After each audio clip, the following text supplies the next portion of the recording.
रोखठोक, बेधडक आणि नेमक्या घडामोडींचा अचूक वेध घेणारं एकमेव विजनरी बातमीपत्र विन टीव्ही मराठी. शेवडी तालुक्यातील अंबर्डे मतदारसंघात भाजपच्या कमळाला उत्स्फूर्त प्रतिसाद. शेवडी तालुक्यात आत्तापर्यंत झालेल्या विविध निवडणुकांमध्ये शिवसेना, उद्धव बाळासाहेब ठाकरे, राष्ट्रवादी काँग्रेस व जनसुराज्य पक्षाच्या चिन्हावर उमेदवार म्हणून रिंगणात उतरले होते. मात्र मागील जिल्हा परिषद व पंचायत समिती निवडणुकीत शेवडी तालुक्यात प्रथमच भाजपने दमदार एंट्री केली आहे.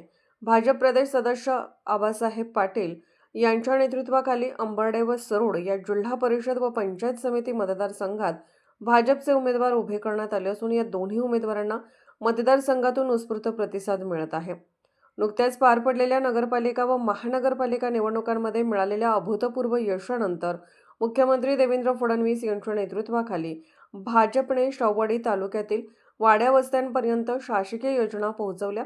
तालुक्यातील अडचणी तसेच शेतकऱ्यांचे प्रश्न सोडवण्यासाठी आबासाहेब पाटील यांनी केलेल्या सातत्यपूर्ण प्रयत्नामुळे भाजपला मोठा प्रतिसाद मिळत असल्याचे चित्र दिसत आहे.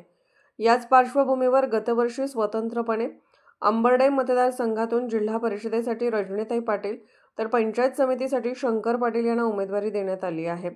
या उमेदवारांना महिला भगिनींसह सर्वसामान्य मतदारांकडून मोठा प्रतिसाद मिळत असून शेवडी तालुक्यात भाजपच्या कमळाची दमदार एंट्री झाल्याची चर्चा सर्वत्र सुरू आहे.